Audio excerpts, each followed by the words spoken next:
dia, amada e preciosa Igreja do Senhor Jesus Cristo. Amém? Toma seu assento, por gentileza. Povo abençoado, povo querido. Aleluia. Que bom. Olha que gostoso. Vem cá, Rogério, fica em pé aqui. Olha que coisa linda. Aí, ó, você que não queria ver isso? Rogério estava o tempo todo, o coração dele desejoso de ver novamente as cadeiras todas colocadas, a igreja retomando. Levanta a mão e diga assim: é um tempo de recomeço. Amém? Amém? Louvado seja Deus por isso. Queridos, abra sua Bíblia no Evangelho de Mateus. Evangelho de Mateus, capítulo de número 14. Nós estamos falando sobre recomeços. Essa é a quinta mensagem do ano que eu vou pregar sobre esse tema. Já vários outros pastores têm desenvolvido esse tema. Eu estou preparando todo o material sobre esse assunto. Possivelmente nós vamos conversar sobre isso nos nossos grupos de vida, que já está prestes a começar.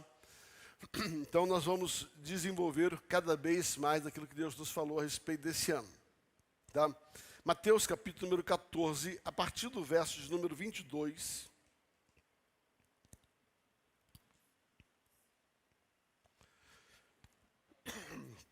Um texto muito conhecido, eu quero trazer algumas aplicações a respeito dele. Logo a seguir, compeliu Jesus os discípulos a embarcar e passar adiante dele para o outro lado. Enquanto ele despedia as multidões, e despedidas as multidões, subiu ao monte a fim de orar sozinho. E caindo a tarde, lá estava ele só. Entrando no barco, já estava longe a muitos estádios da terra, açoitado pelas ondas, porque o vento lhe era contrário. Repita comigo: o vento era contrário. Na quarta vigília da noite foi Jesus ter com eles, andando sobre o mar. E os discípulos, ao ver-no andando sobre o mar, ficaram aterrados e exclamaram: é um fantasma. E tomados de medo gritaram. Mas Jesus imediatamente lhe disse: tem de bom ânimo, sou eu, não temais. Respondeu-lhe Pedro, disse: se és tu, Senhor, manda-me ter contigo por sobre as águas. E ele disse: vem. E Pedro, descendo do barco, andou por sobre as águas e foi ter com Jesus. Reparando, porém, na força do vento, teve medo e começou a submergir, gritou: salva-me, Senhor. E ele prontamente Jesus, estendendo a mão, tomou-lhe e disse: homem de pequena fé, por que duvidaste? Subindo ambos aos barcos, cessou o vento. E os que estavam no barco adoraram, dizendo: verdadeiramente és filho de Deus. Pai, obrigado pela tua palavra, que nesta manhã a tua palavra, como uma semente genuína, verdadeira, ela possa encontrar um terreno apropriado, adubado, para produzir segundo o propósito do Senhor. Na autoridade do poderoso nome de Jesus, eu declaro que esta semente não será roubada, esta semente não será sufocada, essa semente não será distorcida, mas encontrará um coração apropriado para produzir segundo o propósito do Senhor, em nome de Jesus. Levanta a mão e diga assim: o meu coração é essa terra fértil. E nesta manhã, eu recebo a semente da palavra, em nome de Jesus. O tema da minha mensagem hoje é o socorro para recomeçar. Eu vou repetir: o socorro para recomeçar. Uma das coisas que eu tenho vivido, tenho visto, à medida que a gente estuda, à medida que a gente busca orientação sobre isso, é que muitas vezes o recomeço é muito difícil. E quase sempre nós vamos precisar de uma ajuda que extrapola a nossa própria força, que extrapola a nossa própria capacidade de recomeçar. Tenho dito desde o início que recomeçar não é fácil. Tenho dito desde o dia 31 de dezembro que começar é sempre alegria. Mas quando alguma coisa interrompe um começo, seja ele em que esfera da vida for, sabe, nós vamos ter que lidar com a decepção dessa paralisação, com a decepção desse tempo, com aquilo que nós não estávamos prevendo. Querido, ninguém que começa para fracassar. Eu vou repetir, ninguém que começa para fracassar. Você já ouviu alguém falar assim, eu vou casar com você, mas quero separar? Você viu? No dia do casamento, ó, nós vamos casar, mas se prepara que a gente vai separar? Não. Tanto é que as pessoas fazem votos de continuidade, até que a morte nos separe. Então, se estabelece num casamento que a única coisa que vai paralisar aquele casamento é a morte. Mas, no decorrer do dia a dia, alguns ventos contrários entram no nosso casamento. E algumas vezes existem interrupções, e eu quero deixar bem claro algo que eu quero ministrar hoje, que essas interrupções nem sempre são separações físicas. Eu acho que a separação física, ela é só, na verdade, o ápice de uma separação que começa com pequenas coisas. Uma separação que começa com pequenos detalhes, com coisas que não foram acertadas, com a falta de diálogo, com coisas que vão sendo guardadas no coração, que vão sendo nutridas e que vão enchendo o nosso pote.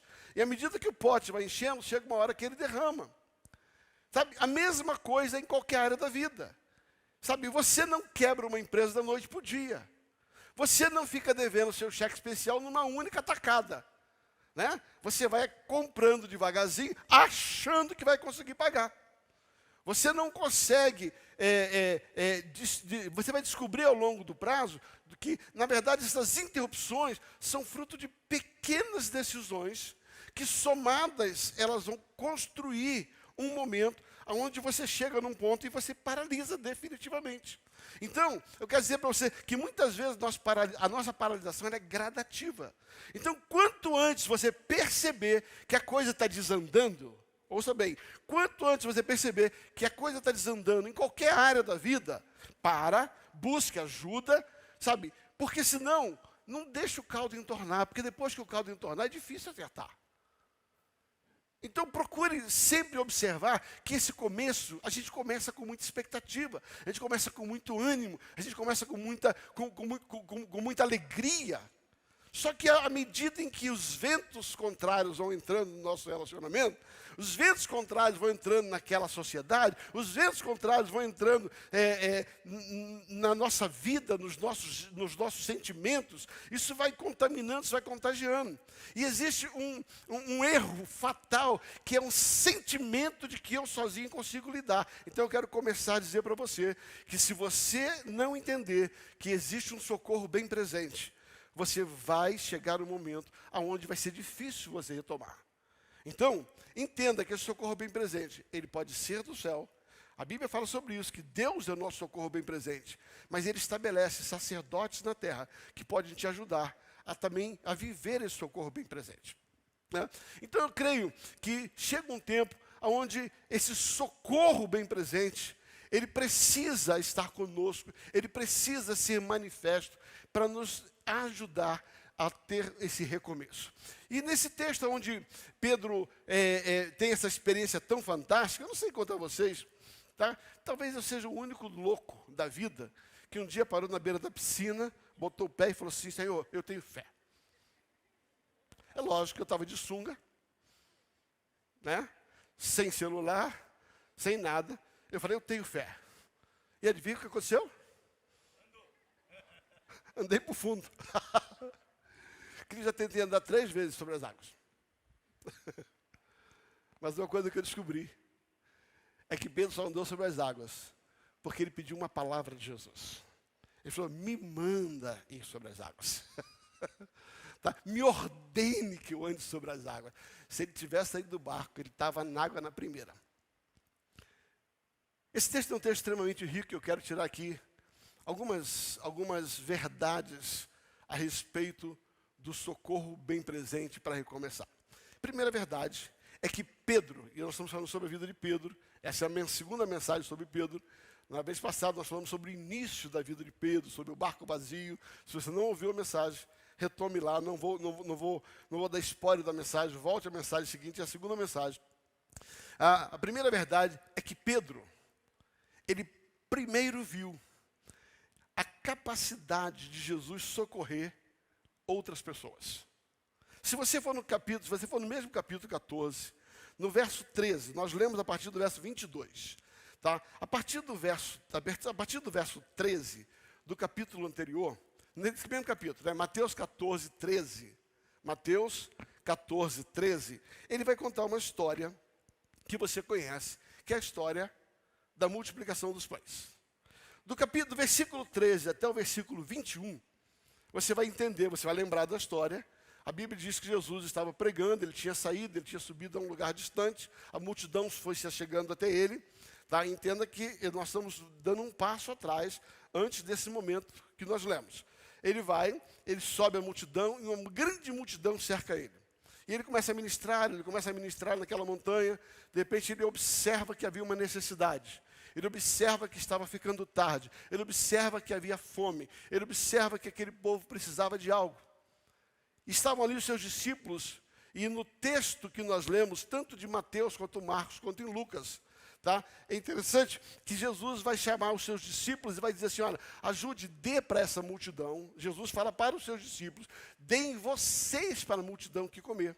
E aí nós temos dois personagens, já preguei sobre eles, o personagem de André e o personagem de Filipe. Né? Ele chama a Filipe e diz assim, Filipe, dá essa turma de comer. Filipe, então, é o tipo da pessoa que ele chega para Jesus e diz assim, Senhor, sabe, olha, não tem pão, olha, não tem dinheiro, olha, não tem nada disso. E foi arrumando um monte de desculpa, né? Aquela velha história, quem quer faz, quem não quer, arruma uma desculpa. Então, Filipe era o rei da desculpa. Sempre tinha alguma coisa para não fazer, sempre tinha uma justificativa para não fazer o que precisava ser feito. Mas sempre tem um André, e graças a Deus pelo espírito de André. Porque André é aquele que, embora não sendo chamado na conversa, ele falou assim, ó, eu não sei como é que você vai resolver, mas tem aqui 5 pães e 2 peixinhos, e com isso aqui eu quero entregar na sua mão para ver o que o senhor faz. Quem é André? André é aquele tipo de crente que não sabe o que fazer, mas pega o que tem e coloca na mão de Jesus, porque ele sabe o que fazer. Sabe, Filipe é aquela pessoa que não se dispõe a fazer nada. É o tipo do cristão que não se dispõe a fazer nada, vê a necessidade e fica quieto. Vê a necessidade e fica omisso. Está vendo pessoas passando necessidade, está vendo a fome e fica omisso. Isso é o tipo do Filipe, tipo do crente Filipe. Mas tipo do crente André é aquele que diz assim, olha, eu não sei como resolver esse assunto, eu não tenho capacidade de resolver esse assunto, mas sabe, eu descobri que tem aqui 5 pães e 2 peixinhos, e eu vou colocar isso à sua disposição. E Jesus pega aquilo que André colocou na mão dele, que era de um menino, e ele multiplica. Então a primeira coisa que eu queria que você entendesse é que Pedro, agora ele tem uma experiência de observar Jesus suprindo a necessidade de muita gente. E é interessante, sabe, uma das características do testemunho é que o testemunho, ele nos desafia. Quando você ouve aquilo que Jesus fez por alguém, sabe, isso te alimenta a tua fé. Mas nem sempre aquilo que você ouviu Jesus fazer por alguém, é suficiente para você viver o que você precisa. Eu vou repetir. Tá? É muito gostoso e desafiador quando você ouve, vê o que Jesus está fazendo por alguém. E nesse texto de Mateus, capítulo 14, você vai perceber que Pedro, antes de passar pela sua experiência de recomeço, ele presenciou um milagre extraordinário, onde Deus estava suprindo necessidade de pessoas. Embora, seguramente, Pedro tenha comido da multiplicação, tá? Pedro percebeu que Jesus estava preocupado com a multidão e não com ele. Interessante, se você for para o texto de Marcos, não o texto de Mateus, a respeito desse assunto da multiplicação, a Bíblia diz que Jesus forçou eles a entrar no barco, porque eles não tinham entendido a multiplicação dos pães. Depois você dá uma olhadinha nos textos paralelos. E você vai ver que a razão pela qual Jesus os empurrou a essa experiência é que, apesar de ver o milagre, eles não entenderam o milagre. Em outras palavras, eles viram Jesus fazer um grande milagre, mas aqui dentro era assim, será mesmo? Como é que vai acontecer? Será que eu vou ser alvo desse milagre um dia? Será que isso vai acontecer comigo? Sabe, querido, uma das características que o diabo age e faz com muita frequência é tentar colocar no seu coração que Deus se preocupa com todo mundo, mas com você não. Que o problema de todo mundo é importante, mas que o seu não. Eu não sei quanto a você, eu me lembro, na minha infância, essa foi uma coisa que eu tive que lutar muito comigo. em função de ter tido muitas necessidades, eu perguntava para Deus por que eu passava por aquilo. Só que aí, a minha formação cristã não me deixava ir contra Deus. Aí o que eu fazia? Arrumava uma desculpa.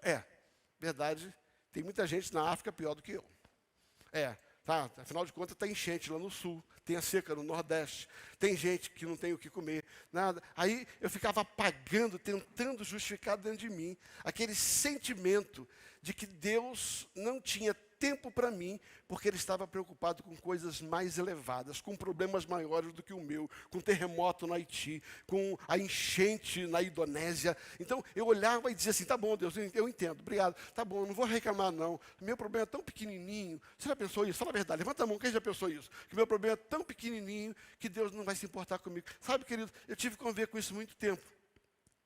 Até um dia que Deus me fez entender que apesar desta glória que tem, Ele se importa comigo também.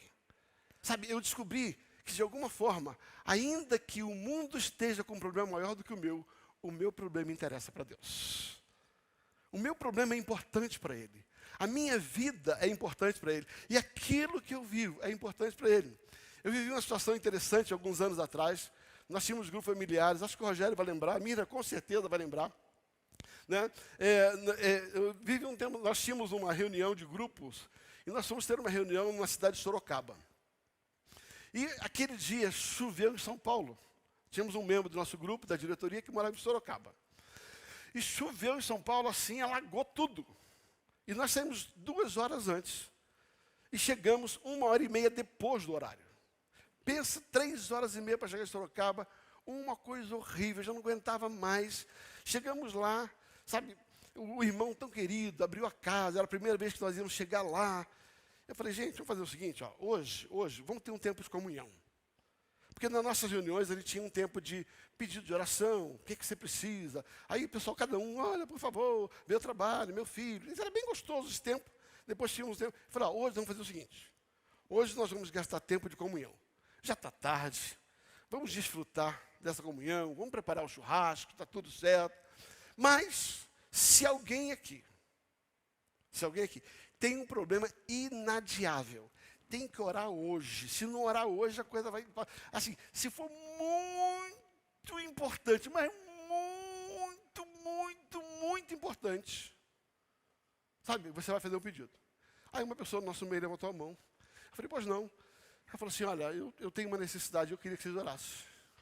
Eu queria que vocês orassem para o meu cachorro parar de latir.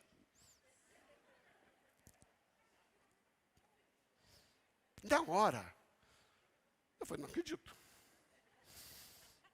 Eu não acredito. No que eu estava pensando, o Espírito Santo falou comigo, por que você acha que o problema desta pessoa não é importante? Quem te deu o direito de achar que esta pessoa, esta necessidade para ela não é importante? E depois nós descobrimos que realmente era. Porque estava afetando a questão do condomínio, tinha acabado de acontecer uma situação dentro do condomínio da pessoa, e ela realmente precisava de oração naquele dia, e a razão era que aquele assunto precisava ser resolvido. Mas eu, no meu pensamento, na minha emoção, eu quis julgar o que era importante. Eu quero dizer para você, sabe, Deus não é Djalma. Sabe, se seu cachorro precisa parar de latir, peça porque Ele vai resolver.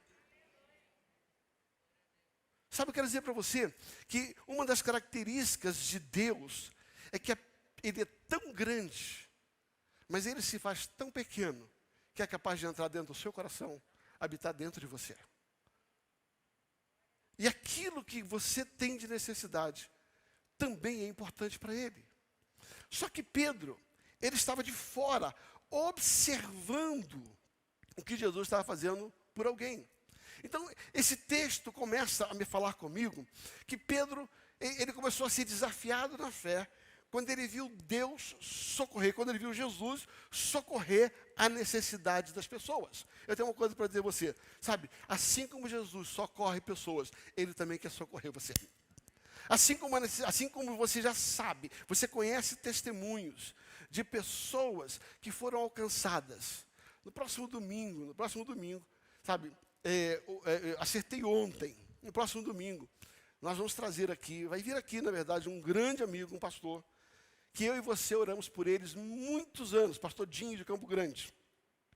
Ele vai estar em São Paulo, me ligou, falou, eu quero estar na igreja. Eu falei, Dinho, eu queria que você separasse um momento para dar um testemunho.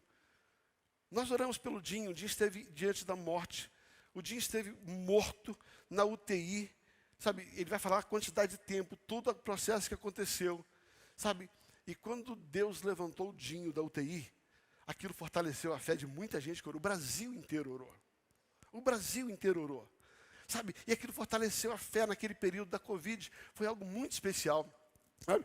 Então veja, aquilo que Jesus faz por alguém, fortalece a nossa fé, e nos dá a expectativa de que nós também somos alvo de Jesus. Levanta a mão e diga assim, eu sei que Jesus está de olho em mim. E a minha necessidade importa para ele. Então Pedro, ele primeiro viu o que Jesus fazia por alguém. Em segundo lugar, esse texto vai falar que Pedro, ele foi desafiado a obedecer novamente.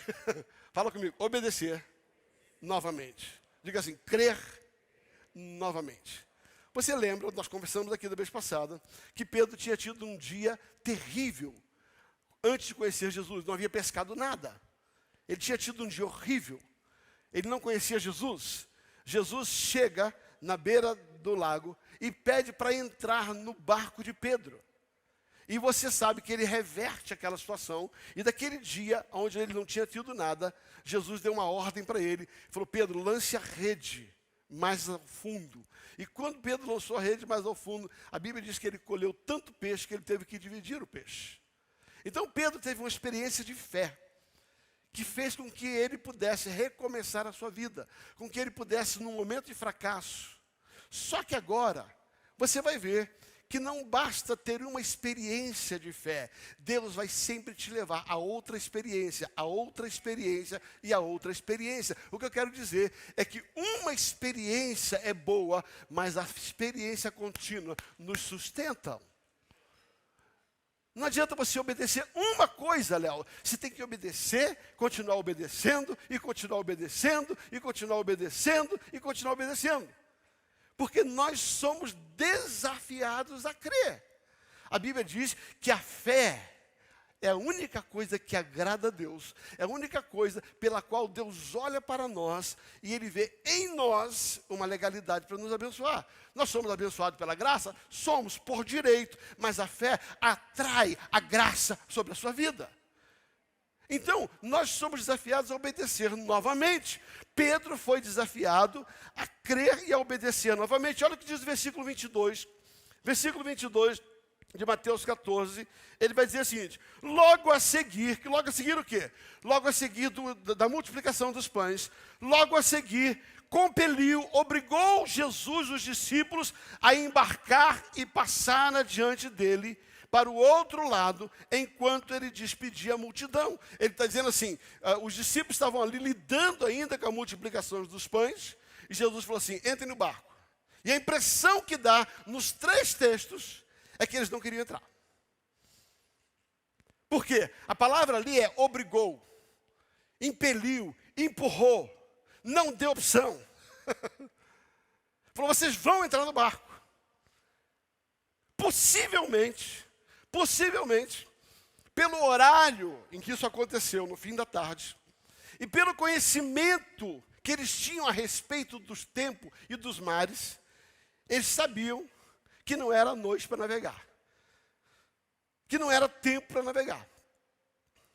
Sabe, o lago, esse mar, esse lugar onde eles atravessaram, é um mar de água doce, na verdade é um grande lago. Ele tem 22 quilômetros de largura e 12 quilômetros de extensão.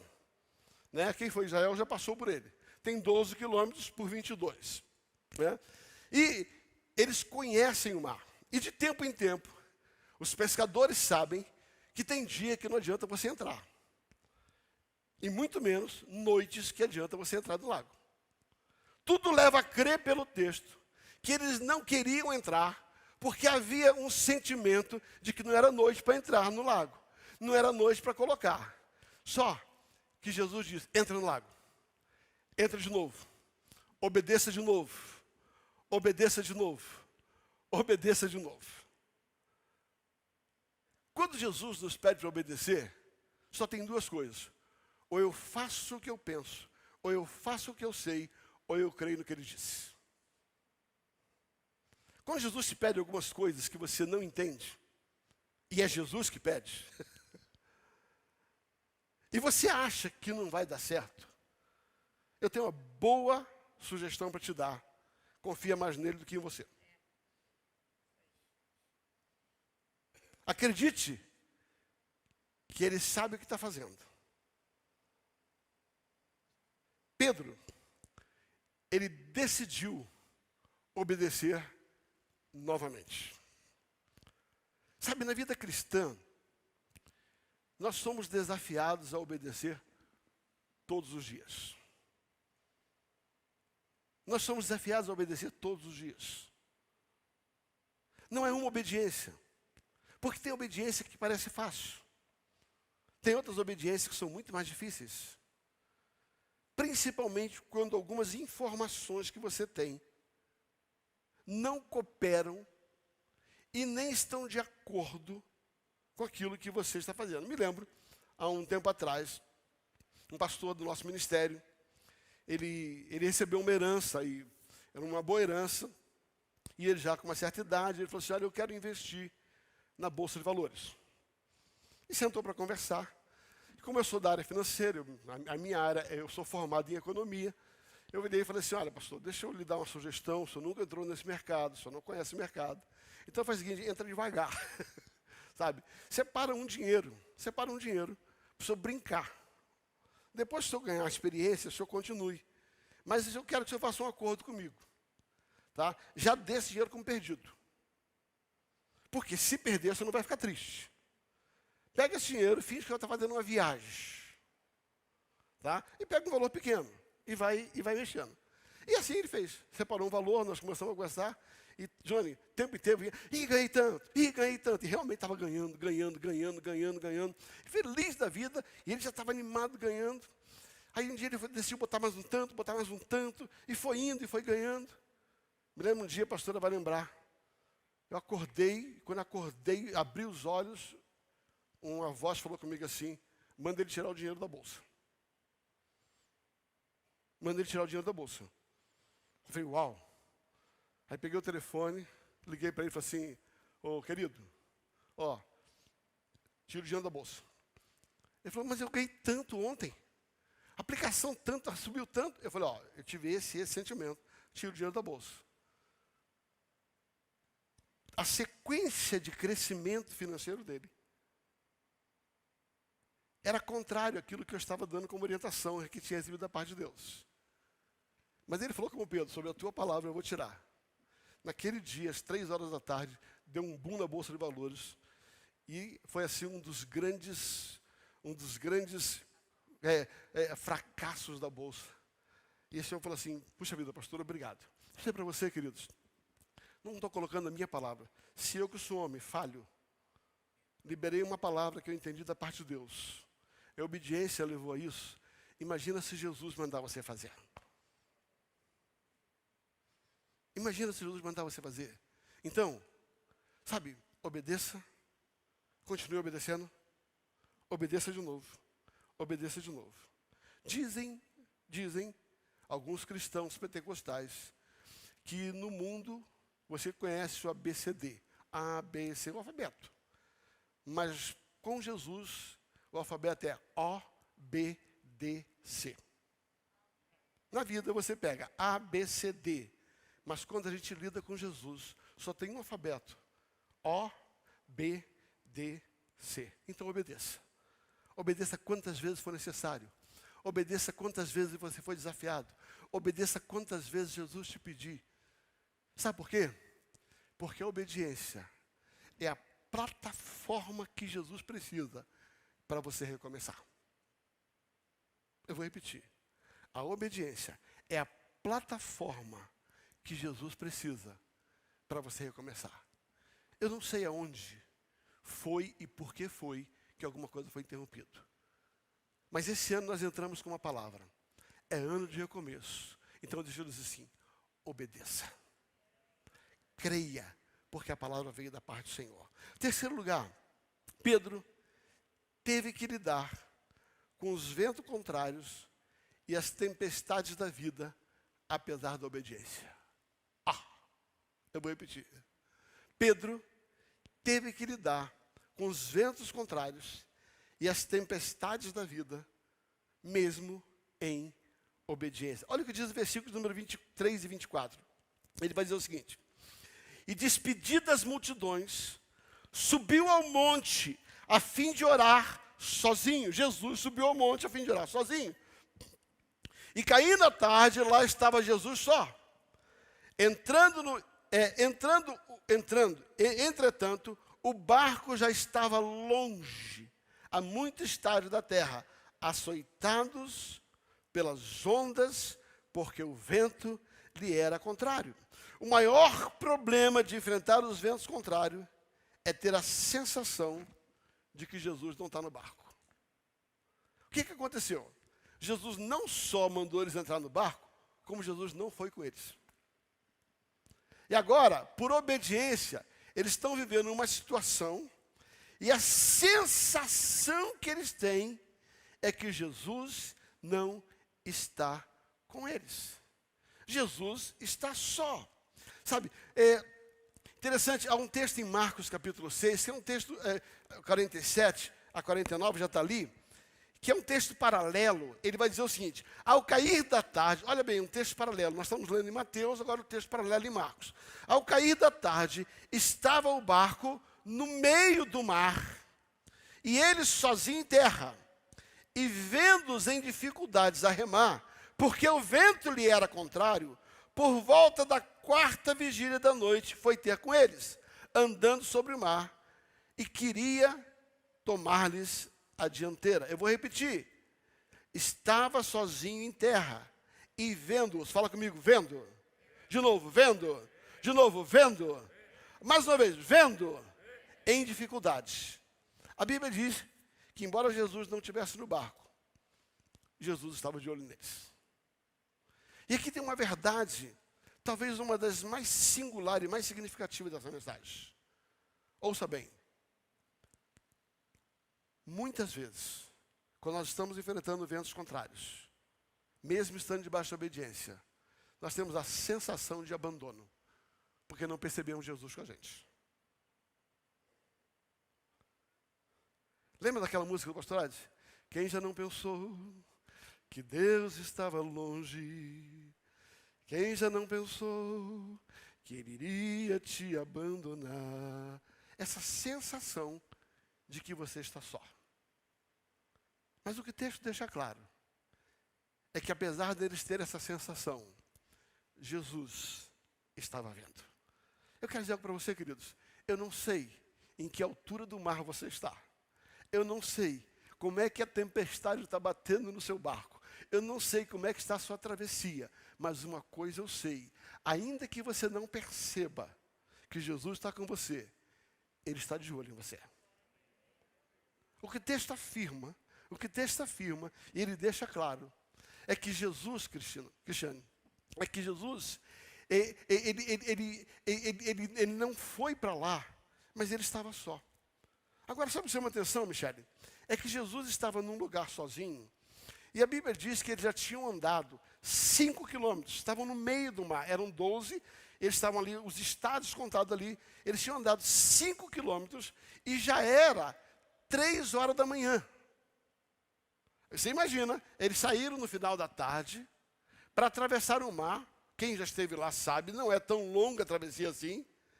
Mas eles estavam ali remando do final da tarde, do início da noite, até aproximadamente 3 da manhã, e eles não tinham chegado nem na metade do caminho.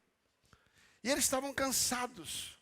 Sabe, o pior de vivermos esse momento de adversidade, das tempestades contrárias, é que não só parece que estamos sozinhos, mas parece que Jesus não está nem aí, e a coisa está ficando ruim, e a coisa piora, e a coisa piora. Já viveu isso? Em que você está vivendo uma situação difícil, E agora você está vendo, piora. E você está vendo, piora. E você, onde está Jesus? Piora. E você, onde está Jesus? Piora. E você não consegue ver a situação. Você está vendo um filho se perder. E você está orando. E você não percebe Jesus resolvendo a situação. E a coisa vai piorando. E a coisa vai piorando. Eu tenho uma boa notícia para você. Não sei o quanto você já andou nessa remada da vida. Mas uma coisa eu tenho para te dizer. Ainda que você não perceba, Jesus subiu no monte. Não estava no barco presente, mas estava no barco olhando e intercedendo. Uma das coisas que você vai ver nos 3 textos é que Jesus subiu o monte para orar, mas não tirou o olho deles. Jesus não entrou no barco deles, mas Jesus estava cuidando do barco deles. Eu tenho uma boa notícia. Ei, Jesus está cuidando da sua travessia. Jesus está de olho nas tempestades que estão vindo sobre a sua vida. Ei, eu quero dizer algo para você nesta manhã. Ainda que dê a percepção de que Jesus não está nessa travessia com você, ainda que você tenha aquela sensação de que você rema e não sai do lugar, porque era exatamente esta a realidade. Ainda que você já está cansado, exausto, e a água continua batendo, eu tenho algo para te dizer: descansa, porque Jesus está intercedendo por você, porque Jesus está de olho em você, e Ele é o socorro bem presente no dia da angústia. Diga comigo, Jesus é o socorro bem presente no dia da angústia. Crer que Jesus está chegando com providência. Esse é outro grande desafio. A Bíblia diz que a esperança retardada adoece o coração. Depois de muito tempo, a impressão que tem é que você vai ter que se conformar com a perda. Mas eu tenho algo extraído desse texto para dizer para você. Jesus está chegando com providência para você recomeçar. Uma das características de Deus é que Deus é um Deus que ouve, Deus é um Deus que vê e Deus é um Deus que vem. Fala comigo. Deus ouve, Deus vê e Deus vem. De novo, Deus ouve, Deus vê e Deus vem. A Bíblia diz lá em Êxodo que Deus chega para Moisés e fala assim: Moisés, eu tenho ouvido o clamor do meu povo. Eu tenho visto o sofrimento do meu povo.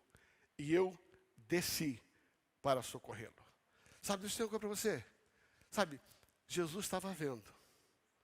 Jesus estava ouvindo os clamores. E a Bíblia diz que chegou a hora certa. Eu tenho algo para dizer. Tem a hora certa para você recomeçar. Eu vou dizer. Jesus não chega atrasado nunca. E a Bíblia diz que Jesus vem para socorrê-lo. Eu nem quero falar sobre ele andar sobre as águas. Isso é uma outra mensagem. Quando nós estamos vivendo um tempo onde tudo parece perdido, onde nós não sabemos como recomeçar, onde parece que estamos sozinhos, onde parece que já estamos, não temos mais força, é nessa hora que o socorro bem presente entra no nosso barco, entra na nossa vida, para nós recomeçarmos. Em quarto lugar, Pedro também foi desafiado a não perder o ânimo, mesmo que nada tenha mudado nas circunstâncias exteriores. Ai, meu Deus do céu, vou repetir. Pedro, ele foi desafiado a não perder o ânimo, apesar de não ver nenhuma mudança. Jesus é incrível, né? Como é que você vai continuar animado se não muda nada? Olha o que diz o verso de número 26 e 27. Na quarta vigília da noite, foi Jesus ter com ele, socorro bem presente, andando sobre as águas. Os discípulos, ao verem andando sobre as águas, ficaram aterrados e exclamaram: é um fantasma. E tomados de medo gritaram. Mas Jesus imediatamente disse: não desanime, tende bom ânimo, não tenham medo, não temais. Mas falaram, o que tinha mudado? Nada. O vento continuava batendo? Sim. A água continuava entrando? Sim. Eles continuavam cansados? Sim. O barco estava para afundar? Sim. Só que agora, Jesus tinha dado uma outra palavra, e agora ele tinha que obedecer novamente. Ele tinha que obedecer novamente. E nessa manhã, eu quero dizer para você, sabe, não desanime. Receba, é para você. Não desanime. Não desista. Não recue. Pastor, não mudou nada.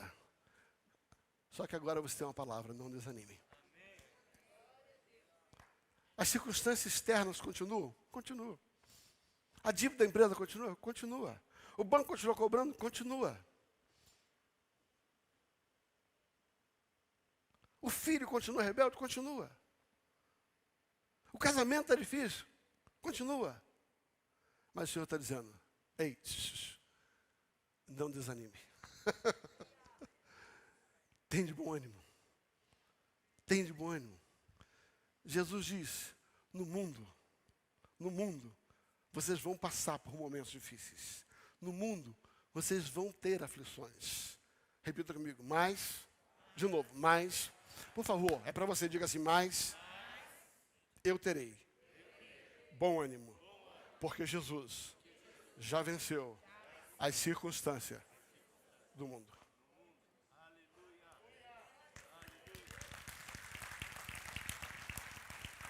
Pastor, nada mudou. Fala comigo, ainda. De novo, ainda. Jesus traz uma palavra para você obedecer de novo. De novo. De novo. Aí você vai dizer assim, pô, mas a turma viveu isso porque ele estava debaixo de uma palavra. Eles obedeceram, viveram isso. Por que obedecer de novo? Sabe por quê? Porque algumas coisas que você faz, você não entende. Mas o que Jesus te pede, isso ele sabe o que está fazendo. Algumas coisas que nós fazemos sem entender, por obedecer. Isso entra como um tributo diante de Deus. Isso entra como algo diante do céu, que traz uma legalidade. Querido, quando você olha a história dos heróis da fé, a grande maioria deles fizeram coisas que eles não entenderam. Dá para você entender a ordem de alguém que manda você construir um mega barco. E ainda diz para você que todos os pares de animais tem que ser tão grande que um par de cada animal vai entrar nesse barco.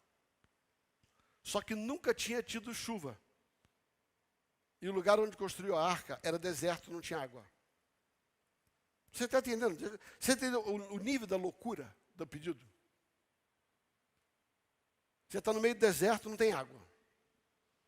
Aí vem Deus e fala assim, construa um barco. Eu vou trazer de tudo que é lugar um par de animais. E vai descer água de tudo que é lugar. E a Bíblia diz que nunca havia chovido sobre a terra. Até aquela data, nunca havia chovido sobre a terra. Como é que você obedece uma ordem dessa? O senhor conseguiria obedecer uma ordem dessa? Eu não. Só se o Espírito fazia o que fez com Noé. Sabe? Tem que ter um coração realmente rendido. A minha cabeça não funciona, Nilton. Eu sou muito pensante, Léo. Eu ia questionar Deus. Não tem água. Deserto. Como é que os animais vêm para cá? Eu ia criar um monte de coisa. Sabe? Mas quando Deus te pede algo, é porque Ele sabe o que está fazendo. Embora você não saiba em que vai dar, é melhor obedecer do que andar pelas suas intenções e os seus pensamentos.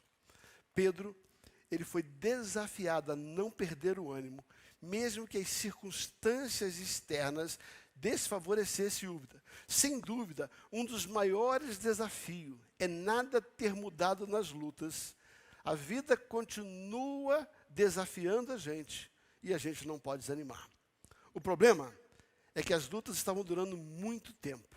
A Bíblia diz que já era a 4ª vigília da noite. E eles continuavam a remar. O grande aprendizado é que nada mudou por fora, mas a palavra de Jesus mudou Pedro por dentro. Eu vou repetir.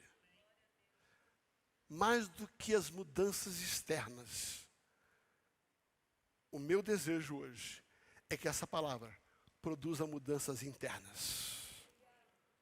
Porque, ouça bem, não é o externo que tem que influenciar o interno. Eu vou repetir.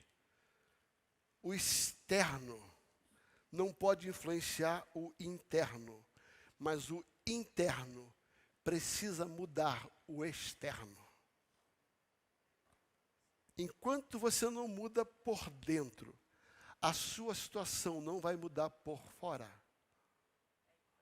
Eu vou repetir. Enquanto você não entende que aqui dentro precisa de uma mudança, as circunstâncias não serão mudadas. Não é o quanto eu estou vendo, é o quanto eu estou crendo.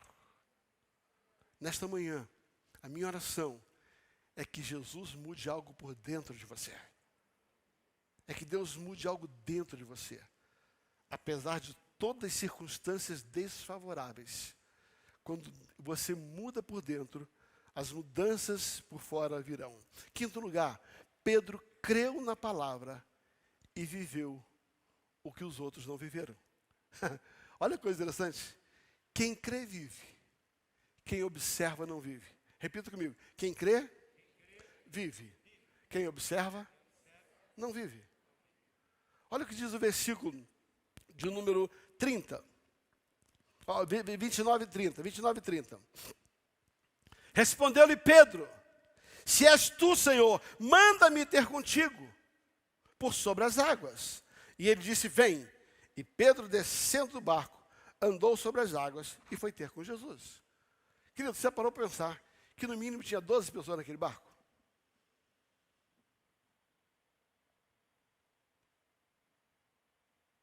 Agora, quem é que teve a experiência?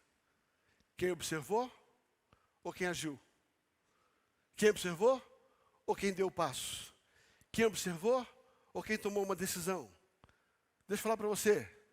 Naquele barco tinha 12 pessoas, vivendo o fim de uma etapa, quase com as suas forças esgotadas. 12 pessoas. As 12 estavam vivendo a mesma realidade. As 12 observaram a mesma manifestação. As 12 ouviram a mesma coisa de Jesus. As 12 foram desafiadas a mudar por dentro. Mas só um mudou. E quem mudou, viveu o milagre. Eu vou repetir. Eu estou pregando hoje aqui para 600 pessoas. E eu não tenho dúvida que, como aquele barco, talvez uma grande maioria pode achar interessante, pode achar bonito, mas não vai fazer nada com isso. E eu tenho uma péssima informação para te dar. Observar não muda a tua realidade. Agir em cima da palavra vai mudar a tua realidade. Só Pedro viveu o milagre, porque ele fez o que os outros não fizeram. Não adianta todo mundo ouvir, só vai viver quem crê. Querido, eu posso não ser o melhor pregador que você conhece.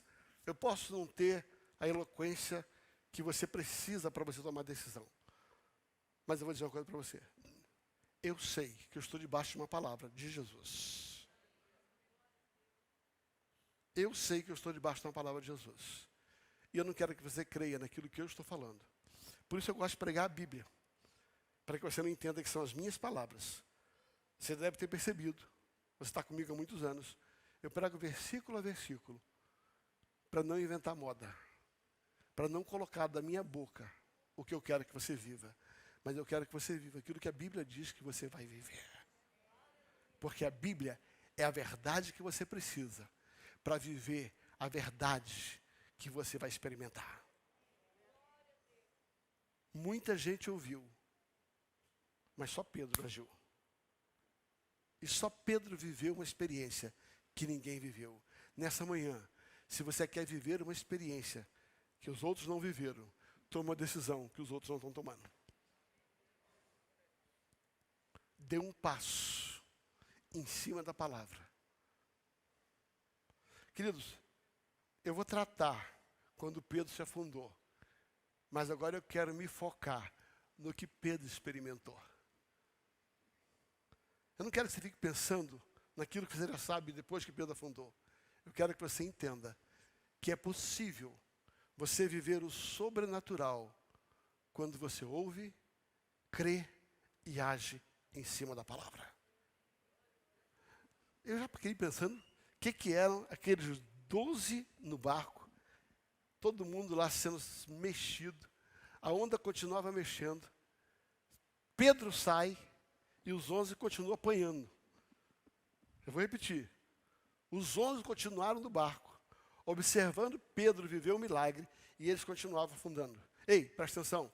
Se você não quer afundar com todo mundo, sabe, pratique aquilo que a palavra está dizendo para praticar. Pedro viveu o que viveu, porque ele creu naquilo que as pessoas não creram. Pastor, mas Pedro afundou. Por que Pedro afundou? Em sétimo lugar, Pedro afundou porque ele tirou os olhos do autor e do consumador da fé. Pedro afundou porque depois de ter um ato extraordinário, ele não permaneceu com os olhos aonde ele precisava focar. Quer dizer para você, não adianta Jesus lhe dar um recomeço, porque Ele vai te dar. O que você não pode fazer é que depois desse recomeço, você tira os olhos de quem te ajudou a recomeçar. O texto diz que Pedro tirou os olhos de Jesus e voltou a colocar os olhos nas circunstâncias. Gente, Pedro já estava vivendo um milagre. Pedro já estava vivendo um extraordinário. Pedro já estava vivendo algo especial. Mas quando ele tirou os olhos de Jesus e pôs os olhos no vento e pôs os olhos nas circunstâncias. Pastor, o que você está dizendo? Eu estou dizendo que Deus vai te dar um sinal de recomeço. E você vai viver algo extraordinário. Mas ali na frente, o vento vai bater de novo. Você está andando sobre as águas, mas o vento está batendo de novo. O que você tem que fazer? Levanta a mão e diga assim: eu não posso tirar os olhos daquele que me fez andar sobre as águas e colocar os olhos naquilo que estava me afundando.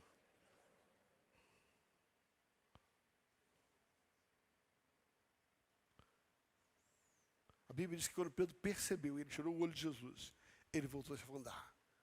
Mas eu quero concluir essa mensagem. Jesus é o cara, né? Jesus é tão especial, que não importa se a nossa fé oscila, se a gente vacila, ainda que a gente caia novamente, Jesus estende a mão novamente. O Ministério de Adoração pode subir, por favor. Ainda que a gente caia uma vez, caia duas, caia três, basta você dizer: Jesus, socorre-me. Socorre-me. Sabe, você nunca vai ouvir: já te ajudei uma vez, já te ajudei duas, já te ajudei três, agora se vira. Jesus nunca vai fazer isso com você. Sabe por quê? Porque Paulo diz que o amor de Cristo nos constrange. Deixa eu explicar o que é isso. Você erra, Jesus socorre. Aí você vive um milagre. Você erra de novo, Jesus socorre. Você vive um milagre. Você erra de novo, Jesus socorre. Você vive um milagre. Vai chegar uma hora que você vai dizer assim: nossa, esse amor produz um constrangimento. Ele me ama tanto que eu fico constrangido com essa dimensão de amor. O que ele está dizendo é que não importa quantas vezes a gente vai cair, tantas quantas ele vai nos levantar. A Bíblia vai dizer, sabe, que o inimigo, ele se levanta para cair, mas o crente, quando cai, Deus levanta ele. E nessa manhã,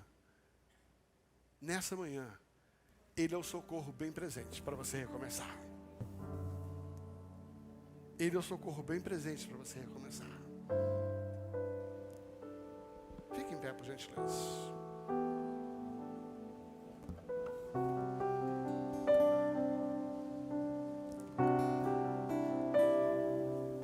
Interessante que o texto termina dizendo algo muito especial. A Bíblia diz que depois Jesus entra no barco e ele acalma a tempestade.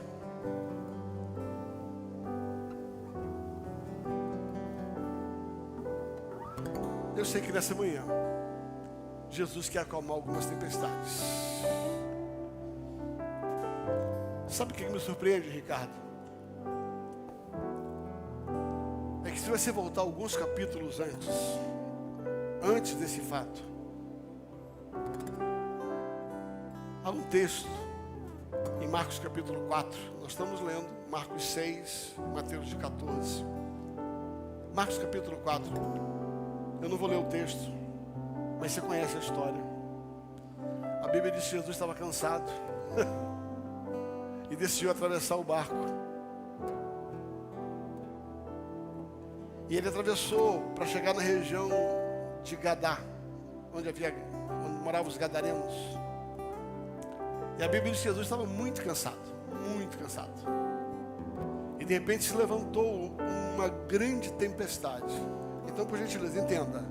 Repita comigo, diga assim, não era a primeira vez, diga comigo, não era a primeira vez que eles lutavam contra o vento, contra o mar. Não era a primeira vez. Antes dessa experiência, eles já tinham tido uma experiência antes dessa, com o próprio Jesus. Eles entraram no barco e eles atravessaram para Gadá. E a Bíblia de Jesus estava muito cansado, sentado na frente do barco, deitado, dormia no travesseiro. E a água começou a bater. Lá no capítulo 4, depois você leia isso em Marcos. Começou a bater contra aquela embarcação. E um dos discípulos falou, Jesus, tu não te importas. Olha que coisa interessante. Jesus, tu não te importa que pereçamos? Eu sempre pergunto, que pergunta é essa, né? Jesus, não te importa que pereçamos? Jesus não responde nada. A Bíblia diz que Jesus levanta e ele dá uma ordem. Aquieta-te, mar. Aquieta-te, mar. Cesse vento. E a Bíblia diz que imediatamente o mar se acalmou e o vento cessou. A Bíblia fala que eles começaram a falar um com os outros. Quem é este que até o vento e o mar lhe obedecem? Quem é este que as circunstâncias adversas não são problemas para ele? Eu quero dizer para você que Jesus tem poder sobre o vento que está sobre a sua vida, sobre o mar revolto, sobre a circunstância, porque Ele tem poder. Este é aquele que criou o vento, que criou o mar e que é poderoso sobre toda e qualquer circunstância da sua vida. Talvez, como os discípulos, não seja a primeira vez. Ouça o que eu quero dizer. Talvez não seja a primeira vez que você enfrenta uma tempestade. Talvez não seja a primeira vez que você enfrente um vento contrário. Talvez não seja a primeira vez. Mas tem algo para te dizer. Você está vivo e você está aqui. E passou. Sabe por quê? Porque aquele que acalmou o mar lá atrás é aquele que vai acalmar o mar hoje. Aquele que controlou o vento de ontem é o que controla o vento de hoje. Ei, ouça bem. Jesus é o mesmo ontem. Jesus é o mesmo hoje. mar que ele acalmou ontem é o mar que ele vai acalmar hoje. Quem é este que até o vento e o mar lhe sujeitam? Jesus está aqui nesta manhã. E Ele quer ser o socorro para o teu recomeço. Ele quer ser o socorro para o teu recomeço.